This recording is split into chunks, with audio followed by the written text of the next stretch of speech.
It'll work. It'll work. It's only a couple seconds out. Oh my god. Welcome to Breakfast Food, the weekly feel-good podcast with stupid stories, anecdotes, and advice you probably didn't even know you wanted from your dear friends Annabel And Cara. Woo! Yay! I'm so excited.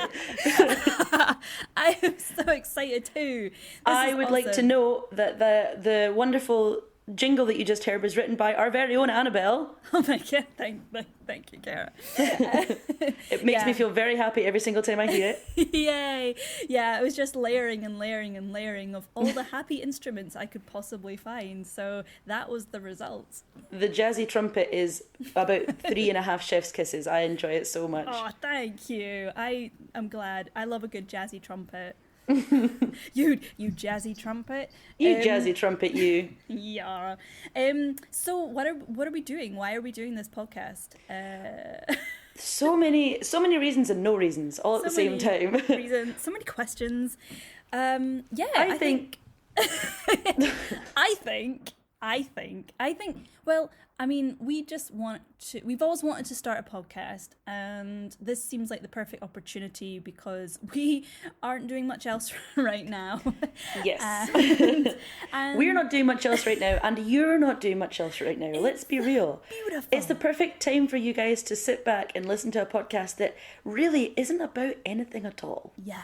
Exactly. It's very vague. You know, they're always like, come up with a theme, talk about a theme. And I don't want to talk about a theme. I just like talking about life, about anything, about stupid things, things that make me laugh. And yes. The stuff I want to hear right now is stuff that will make me laugh. Yeah. And the stuff I want to talk about is stuff that has made me laugh in the future and will make me, or has made me laugh in the past and will make me laugh in the future. So yes. That's what we're doing. We're trying to talk about stuff that makes us happy to make you guys happy. Yes, and I hope it does make you feel happy too. That would be wonderful. We might get a bit introspective. We might get a little bit real. But overall, it would be nice if we stayed happy. Agreed. This week it's meant to just be stuff to make you happy, stuff to make you feel good, stuff to make you think, wow. Wow. Do you have a story ready for us, Annabelle? I do. I scoured the internet for a really nice beginning story. It's so hard to start with something because you're like, will this set the tone for everything else I do? I know. I also scoured the internet. How interesting would it be if we found the same story? You wouldn't surprise me. It would not surprise me at all. But you are aware of perhaps the theme of mine. Maybe, we've not told each other our stories at all, so we have no idea what the other is. Want to stay surprised. Exactly. We want it to be genuine, organic. Organic, genuine, madam. So, yes, I will kick off. My story when was it? It came out, not too long ago. It was written on the 28th of April, so actually I for some reason thought that it was gonna be like years old, but it really isn't. Amazing. It's brand new. Oh my god. So this story I found on weirdly ABC News. Okay. Right? The natural go-to for me, if you can tell, I am not from America. That was my American accent. Your homepage is just abcnews.com. It is. Okay. All right. I'm going to just start from the main head of the story. Yeah. Right. This is from, I'm thinking maybe a town, not a city, in Tennessee called Cookeville. Uh-huh. A Tennessee family was reunited with their dog nearly 2 months after she went missing. Oh my gosh. When tornadoes ripped through their home in early March. Oh no. Bella, who was missing for 54 days, was found on Sunday. So apparently, when the tornado struck, she alerted her owners, who are called Eric and Faith Johnson. Super names. Hi Eric. Hi Faith. Thanks for tuning in. To a tornado that ravaged Putnam County moments before it flattened the Johnson family's home.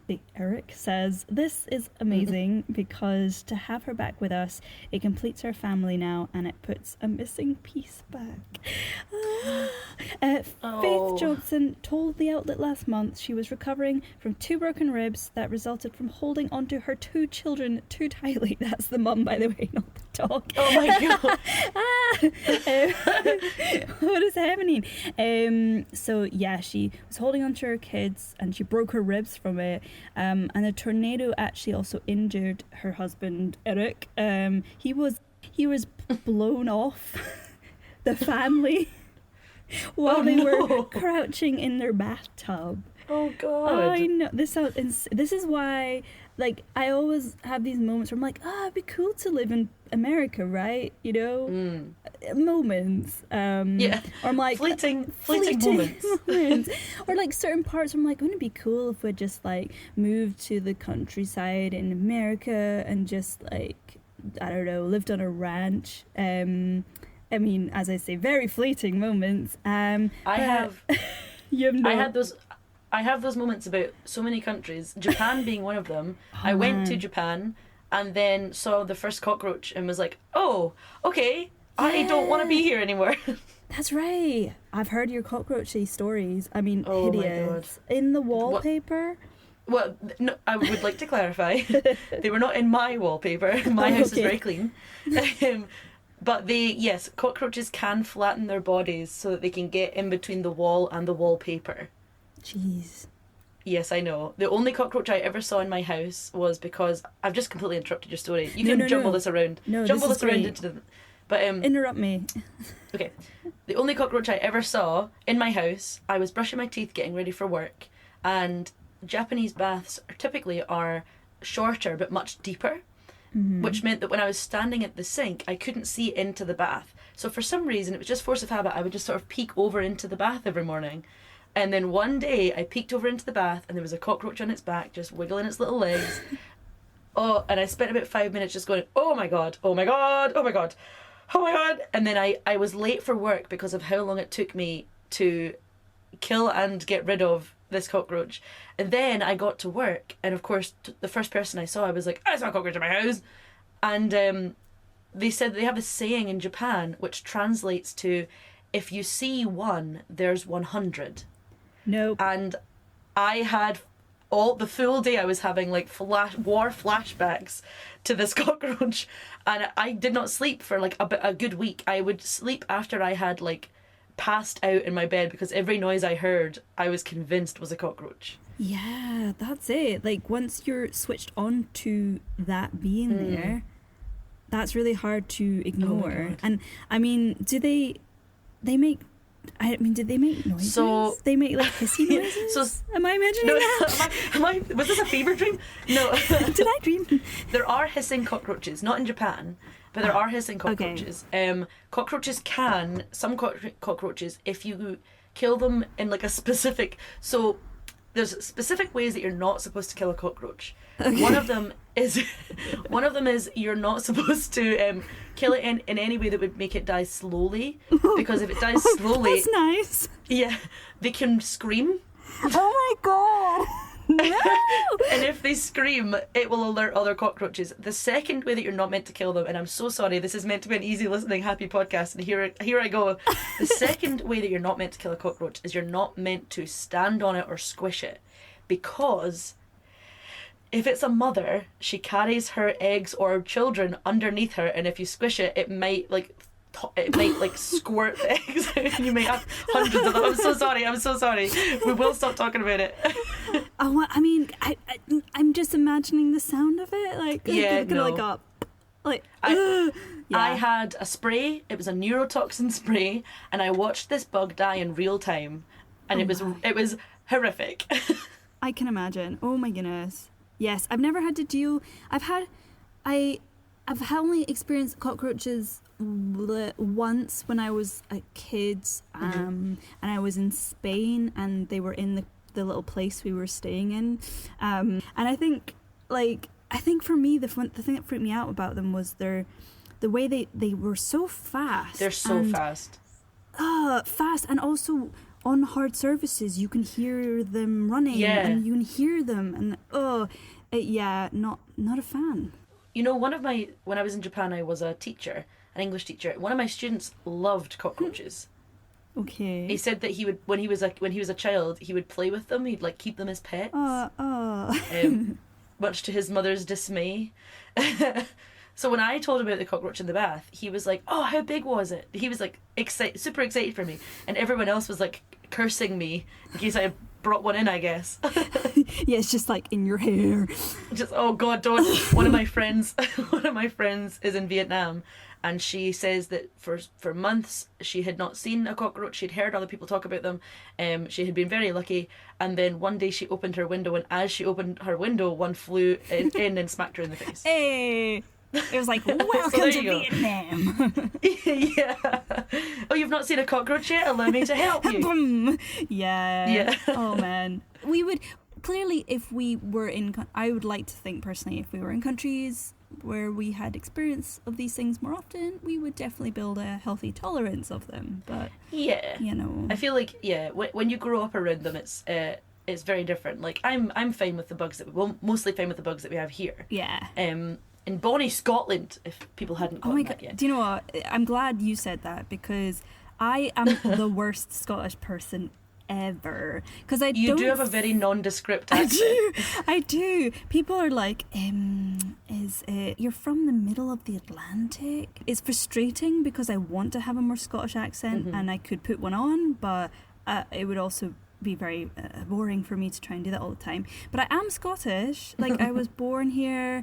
I still live here. And yeah, my mum's Scottish. My dad's Scottish. You'd make a very good weather person. Oh, thanks. I was thinking I could be like Carol Smiley. Yeah. But I have to, even then, she's got more of she's a bit more like clipped, and That's true. I'm a bit more loose. I'm like, whoa. Where am I from? Nobody knows. I know. Who am I?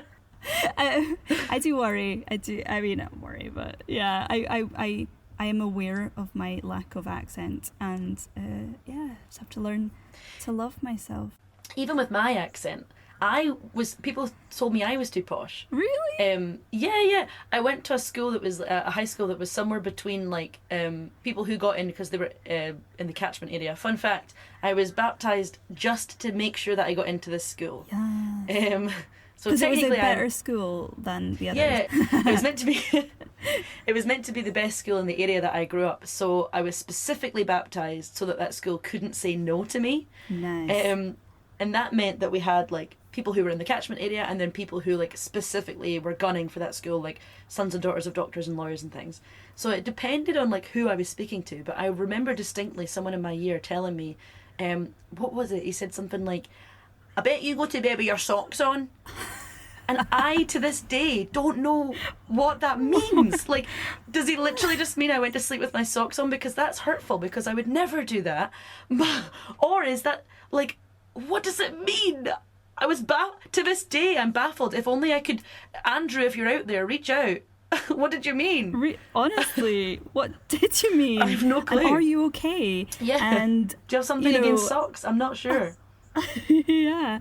Oh, how weird. I know. Yeah, that's a bizarre thing to say. I think I blocked out so much of my childhood. This is turning into me talking about, I mean, like, I don't care. Therapy session. Whatever. There's plenty of that to come. Shall I tell you my story? Oh, yeah. My story is also about finding something, but it was a much wider gap between the thing being lost and the thing being found. Okay. So, my story is about a woman called Lena Paulson. And in 1995, she was baking, or she was about to start baking. So she took her wedding ring off, so she never, got it all mucky, and she popped it aside. And after she was finished baking, she could not find this wedding ring. And they looked for the wedding ring for like weeks and weeks and weeks, everywhere they could, and it was just gone. And after, however much time, they had decided just to give up, and that they were never going to see this wedding ring again. Until 2012, so 17 years later, they were harvesting carrots from the garden, and she was pulling the carrots out, and she pulled one carrot out, and her ring was wrapped around the carrot. The carrot had grown through the ring. What? So apparently this year was the first time that they had planted the carrots just by throwing the seeds at random rather than putting them in lines. So what happened was, or what must have happened was, someone must have, when they threw a seed, managed to throw the seed directly into the middle of this ring that had been lost just in the garden somewhere, and the carrot grew inside of the ring. That's insane. Like, how crazy is that? Like, what are the chances of that happening? Oh my goodness, that's amazing. And at first I was like, oh, that's a really old carrot. Why is it 17 years old? Oh my god. Oh god, it's really warm in this cupboard. I think I'm getting delirious. Oh no. That's incredible. I mean, I love stories like that. I love weird stories which are like, how can that be a coincidence? Like super cool. Yeah, I literally, my Google search history just now is things like weirdest crazy stories, fascinating funny stories, luckiest man / luckiest woman on earth stories. Just real horseshit. Oh yes, that's cool. I feel like it's ringing a bell now. Like I feel like I've seen an image of it. Did they take a picture? You probably, I saw images of like her, like with the ring, like I found the ring or whatever. I think it was like, when it first happened, I think it was like quite a big story, but I hadn't heard of it. I actually found this story whilst researching a different story, but I didn't want that one to be my one story, but I'm going to tell you anyway. Yeah. And it's a story about the luckiest / unluckiest man in the world. Have you heard of this before? I don't think so. Okay. It's quite vague. His name. Yeah, I've forgotten his name because I haven't written it down, and I might end up like retelling the story in a later one, so you can just cut this bit if you want. But basically it's a story about a guy who cheated death 7 times and then won the lottery. Thank God. You know what, I'm gonna save the details for the story for like when I've properly researched it, so cut this bit out and I'll bring him up another time, because it really is an incredible story, but I've not got all the details in front of me, so I don't want to ruin it. Fair enough. No, we'll come back to it. We'll put a pin in it. Yeah, back to the carrot woman. It made me, when I read that story, I just read the whole thing with just like such a smile on my face. It made me so happy. Oh, that's so nice. And where was this? Somewhere in the UK? Sorry, I missed where you said. No, this was in Sweden. Ah, Sweden. Yeah, I really dug deep trying to find uplifting stories for this episode. Nothing good happens here. Yeah, Britain is rubbish. Off to Sweden. Actually, weirdly, I did. I was going to talk about one of my own personal stories, which is from the UK. So Okay. should I talk about that? Yeah. Should I? You know it, but I think it's such an amazing story that I just have to say it. Yeah, tell me. What's the word for Prosperity. I have no idea. English is hard. English is hard. So this is a wonderful story, and it only happened to me about 3 months ago. Maybe it was like about a month before lockdown. So yeah, let's say 3 months ago. And it involves my granny. Yay! So I won't give too much information about my granny at the moment, because it'll come through hopefully in the story. But basically, my gran, what I will say is, she was born. She's no longer with us. She died when I was 12, and this was in. You'll now know how old I am. But she died in 1997, and. She was born in 1913, which I think is insane. Wow. Like, when I think about it, I'm like, that's... Right, okay, when I was, an angsty 12-year-old, I was obsessed with Titanic, and I obviously, like a lot of young women, had a humongo crush on Leonardo DiCaprio. A big old crush on Jack. Oh, yeah, to be fair, it was Jack. It wasn't Leonardo DiCaprio, because I have no idea what he's like. He seems a bit weird, if you ask me. Jack was, like, for me, like, this total heartthrob, and I used to, like, plaster pictures of, like, all from like Leonardo DiCaprio, of like all his films. I used to post pictures all over. Here's my the thing room. about Jack. Even as a queer woman, it's I can tell you, it is the floppy hair. It's the floppy hair. Yes. See, it's the pinnacle 90s floppy middle part floppy boy band hair. I know. Which I think it looks like it's coming back. And it's that exact 90s flop that caused everybody to fall in love with him in that movie. I guarantee it. Yeah, I agree. I think because when my crush on Leonardo DiCaprio did begin from Romeo and Juliet, and it's like that iconic like floppy hair scene where he's got a cigarette and he's there just writing in his journal, and he's just like, oh my god. So, I did love this girl, but now I love this girl. Oh, it was. I angst. It was such an awakening. Yeah, so... You know, I was the only person out of my friends. Of course, so once again, very, very, very, very gay. So everyone's awakening who I talk to and say, oh, their like awakening movie was Romeo and Juliet, or it was Labyrinth, or it was David Bowie and all that sort of thing. Mine was a film called But I'm a Cheerleader. Have you heard of it? No. Why have I not heard of this? I love cheerleading movies. Because it's like a really, really not great lesbian film. It has... Is it the one with Natasha Lyonne in it? Yes, oh my God. has Natasha Lyonne in it. It has RuPaul in it.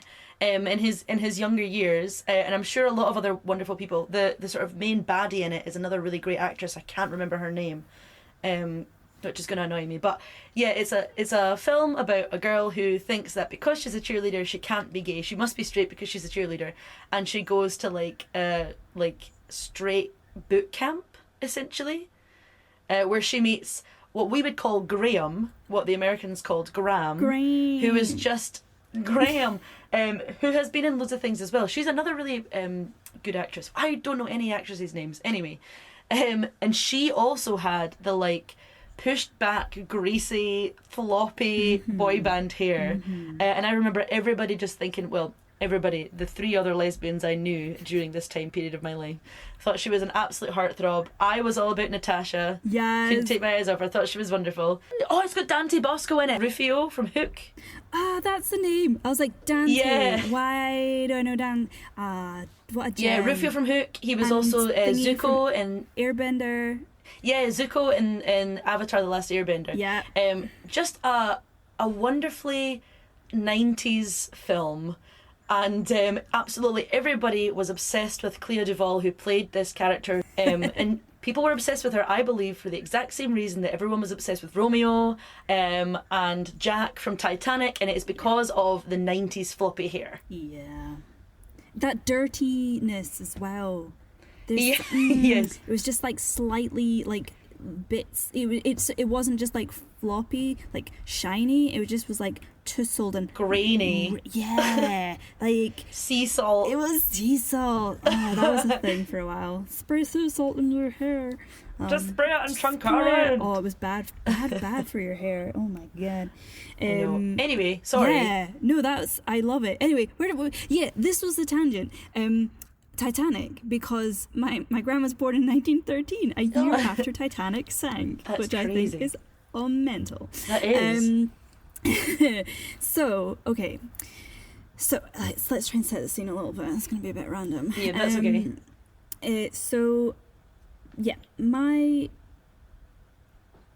I woke up from a dream. This was a week before the event that happened, and I essentially had this really vivid dream, and I knew I was dreaming, but it was a very like one of those ones you just remember when you wake up and you just have to tell someone. And one of the people I work with, so I work part-time for a charity, as well as all the creative stuff I do on the side, and one of the people I work with was in my dream, and she runs basically a amazing therapeutic center for women. She's the manager of it. Wonderful. Yeah, and it's basically like a safe space for women who have dealt with perhaps addiction in the past, domestic abuse, anything which is really just thrown their life completely apart. And it's a place for them to just have fun, learn new skills, meet other people, just be in a really loving environment.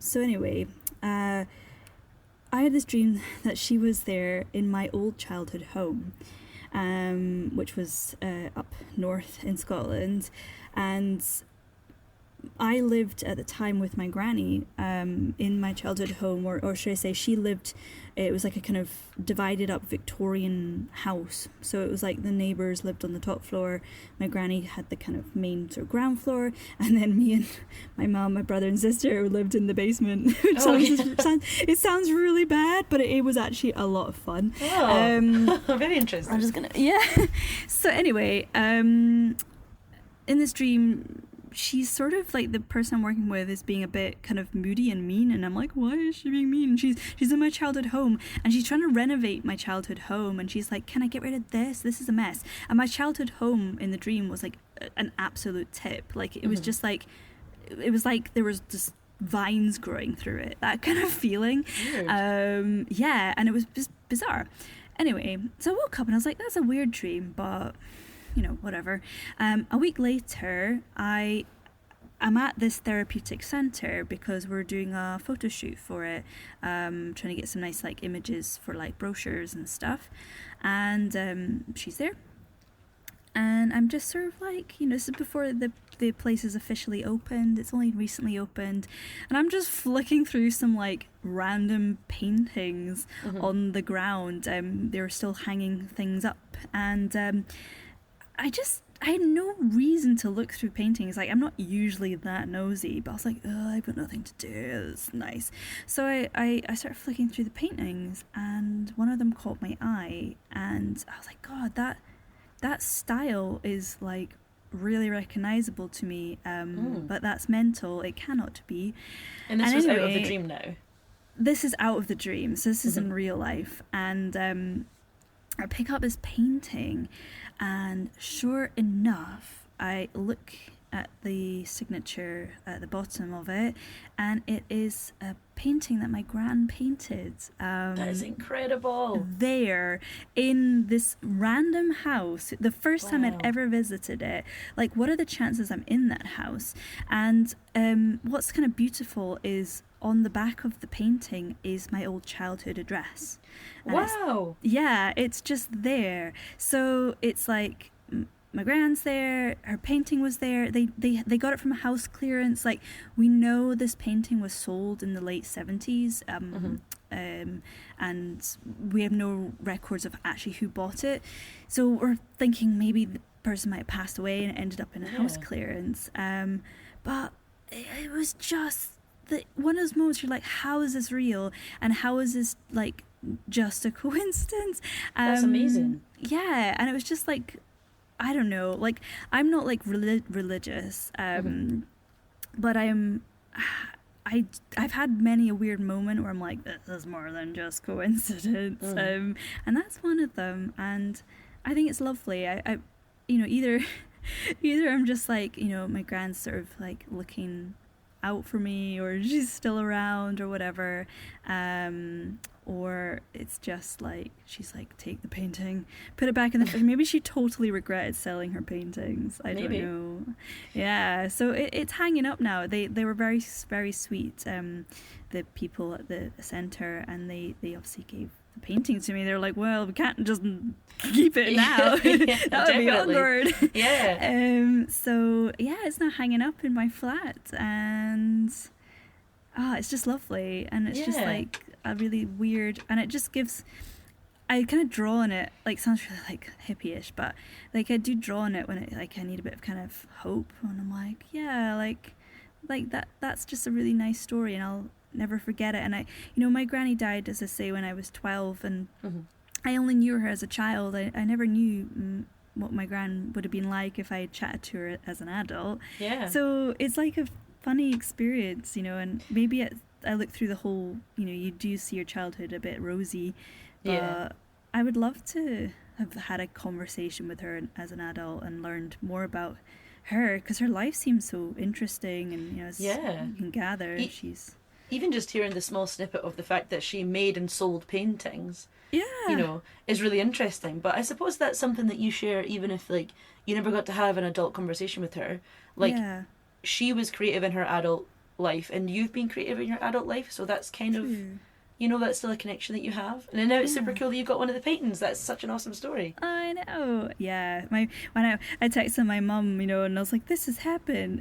my mum just her first text was just like, "Good grief!" Like I was like, great choice of words. Thanks. Good grief. Good grief. I was like, no one says that anymore. What emotion does this portray, Mum? I can't tell.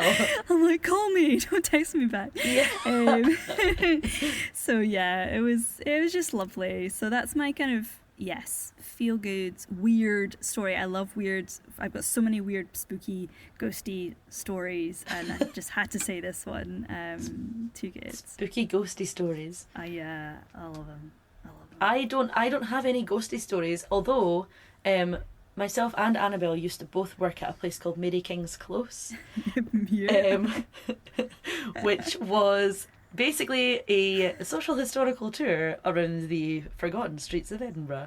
However, a lot of people go to that place specifically because they think it is haunted. Yes. So I do have some stories from there, but I'm not sure if we're legally allowed to tell them. I think I am now that I no longer am employed. I mean, surely at the end of the day, this is just extra publicity for them anyway. That's very true. I'll not tell that one. they need it, Cara. Yeah, not that they need it. That's that true. they need it. I would love to hear your story because, like, I've got a few from there as well, and which I'll tell you drip the feed story. at some point. Yeah, I'll tell you the story just now. We might end up. Maybe we'll save it for. Actually, shall we save it for like a spooky episode instead? Yeah. Okay. Let's do it. We'll save it. We'll save it for now. Do you have, in this weird time of isolation and quarantine and whatnot, do you have anything that's been getting you through? Anything that's been like a nice little something that you've like started doing? Yeah.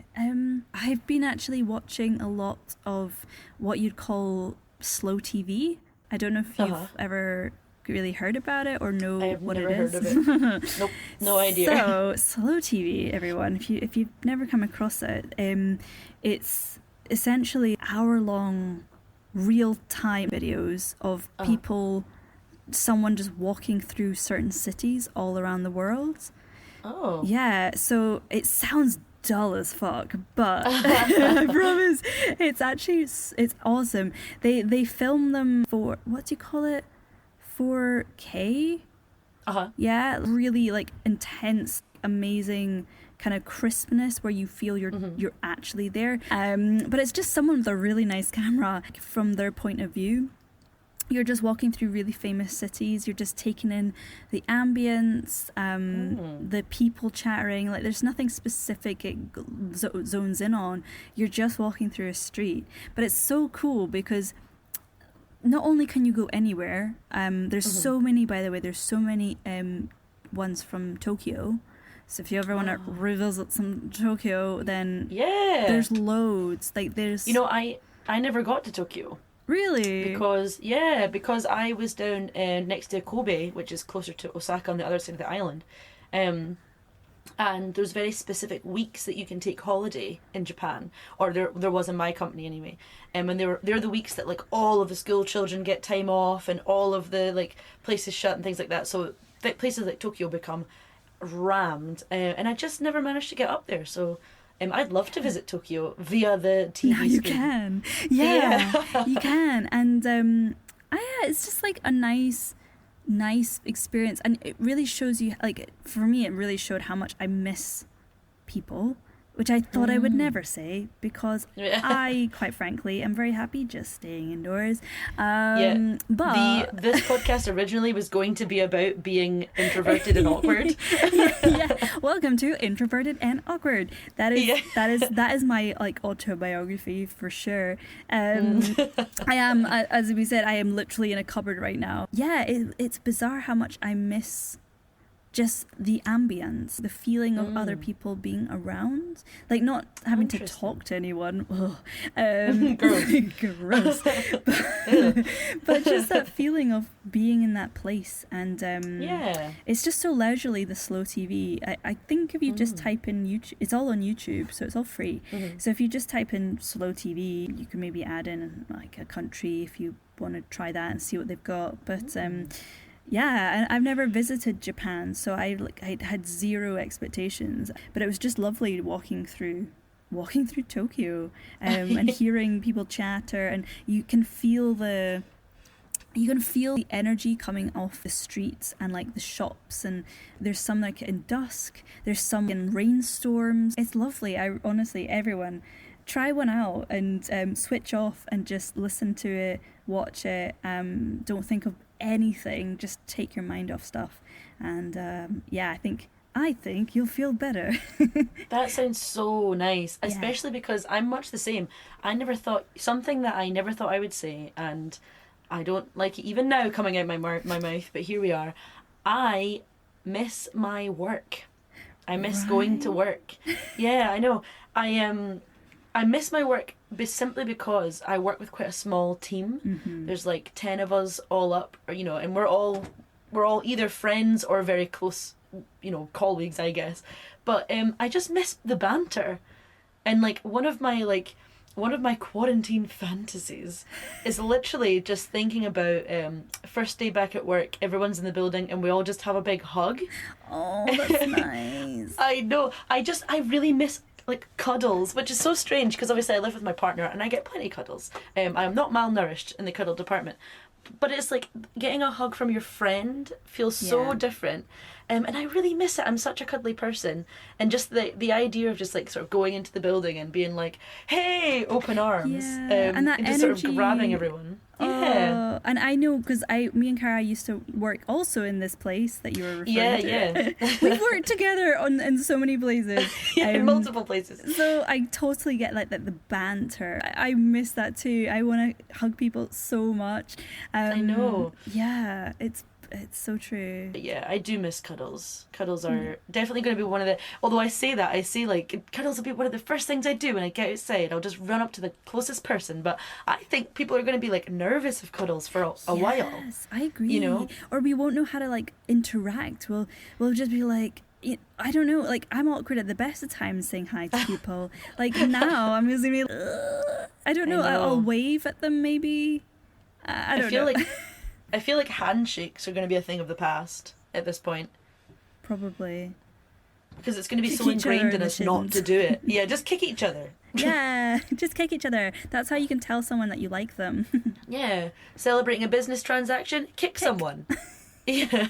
Meet your parents, kick. Yeah. It's like, your poor granny. Your poor 87-year-old granny. Kick. No, don't just do a that. little kick. A little kick, a little nudge. Do it.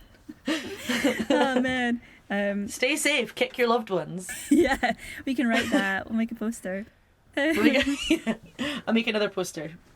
Oh yeah, I should say that is a really good point. If you have seen our beautiful artwork, that was all Cara. She has created this artwork and it is amazing. Thank you so much. And considering you said that you were like, oh, I've not done this at all, and I'm just like trying it out. It's so just good. Starting. Yeah.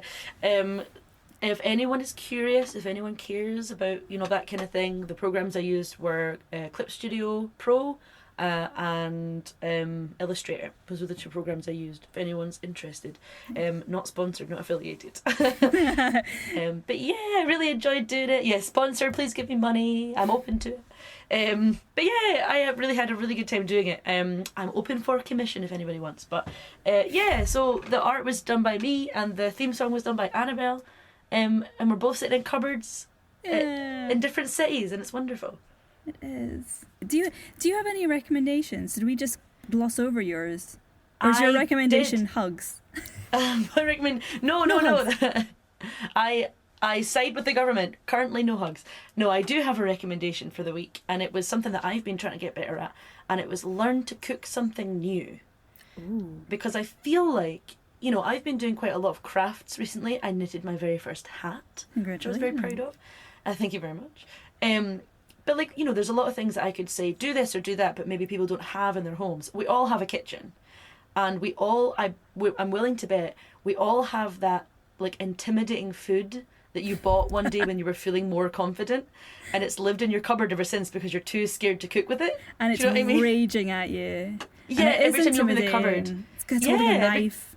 Every time you open the cupboard, it's just back there radiating this energy, holding a knife, saying, cook with me. And every time you're like, no, I'm just going to make chicken nuggets.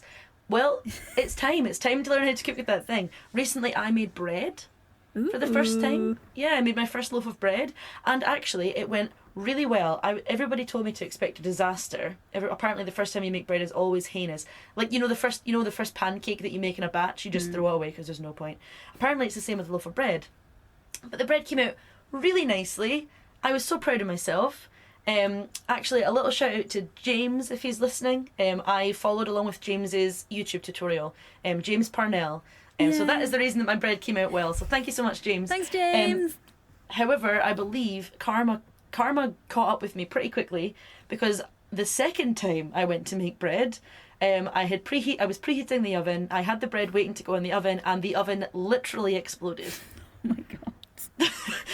Like, the inside of the oven door is made of glass, an insulating layer of glass, and it just exploded. What? The entire thing shattered. I don't know. The entire thing shattered. Glass like flew out from like the join of where the oven door and the ovens meet. So there was glass all over the floor. I had to grab Broccoli, who does not like being picked up. So I had to pick him up, throw him into the bedroom where Hannah was having a work meeting.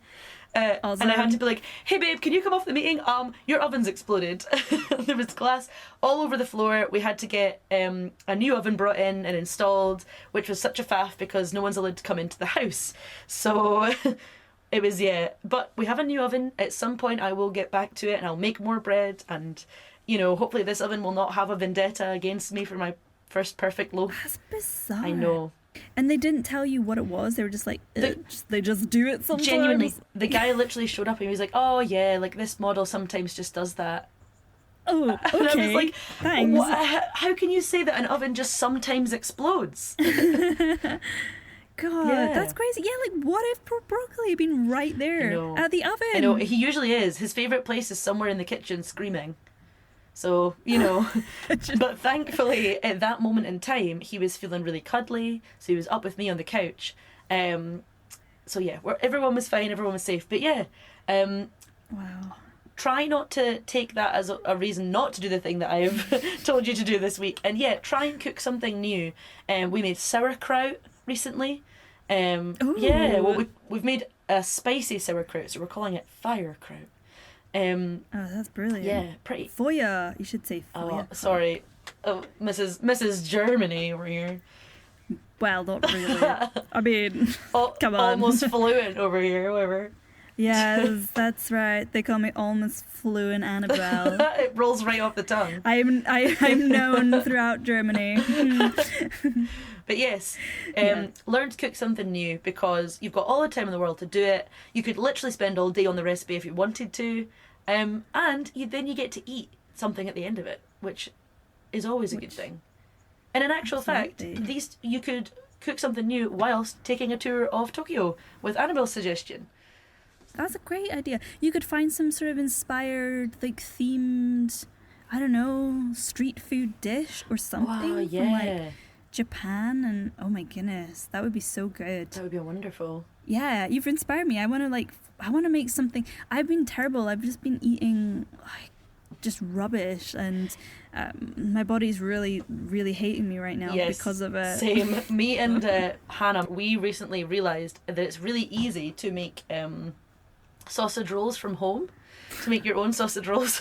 And I want to say that we discovered this maybe 2 weeks ago, and we've had them for 4 dinners at this point. So it's just every time we can't think of something, we're like, is there any puff pastry left? Sausage rolls? Hell yeah. I mean, we all miss a Greg's, to be fair. We've decided that one of our next ventures is going to be to look up a steak bake recipe. online to see if we can replicate the gravy and see if we can make our own steak bakes from home. That sounds so good. I know. I'm very excited. Yeah, ways to cope.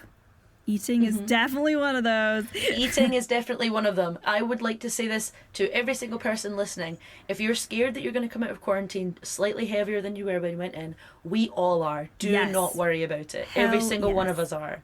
It's so true. And you, to be honest as well, you, not just like the food, I genuinely believe we all think we're getting bigger than we are. I saw a really good, quote the other day, which just kind of summed up this whole thing. And it was, sometimes it's okay to just survive. I see so many people feel like they need to be creative and they need to be doing something. And everyone's like, I've finally got time and I'm just sitting doing nothing. That is okay. Yes. Just sit and do nothing. And it's okay to not know how to handle it for a little while. Be easy on yourselves. Yeah. And make bread. Make bread. Bread. Everybody loves bread. Maybe the people during the Black Death felt similar. I don't know. Maybe they just made bread. Maybe we should. Yeah, Annabelle, you've got loads of ghost stories. Why don't you ask them? Yeah. The next episode is going to be seances. Yeah, Annabelle communes with the plague victims. Oh God, I don't know if we can keep this. Yeah, I don't know if we can keep this. I'm getting so warm. Yes, no, I 100% agree. I think we need to just keep being kind, and it's so easy just to say, like, I'm not gonna lie, I have felt up and down oh God, and wobbly as hell, and like I burst into tears at the weirdest things. It's frustrating, but also I have to keep remembering it's normal and everyone's feeling this. I cry all the time. Yay! I cry all the time for things that just I would normally not cry for at all. The other day I was sitting on the couch. We were not doing anything. There was the TV on. I wasn't really paying attention to it. We were having a normal conversation, and then I said out loud, "Oh, I think I'm gonna cry," and then I just cried. Like, it's totally fine. There's just, there's a lot of emotions going around. There's a lot of weird things happening. The world's kind of falling apart a little bit. Sometimes just watch videos of dogs being reunited with their owners and just cry. Just do it. Absolutely. Oh, yay. I'm glad. This is good. Yeah. We're being real. Yeah, keeping it real. We're keeping it real. Keeping it real. Anyway. Keeping it real. Keeping it real. Shall we wrap this up? Yeah. It's been fun. I'm boiling. I'm dying in here. I might have to find an alternative solution. Obviously, one day we will hopefully be able to actually sit in the same room together. Yeah, that would be wonderful.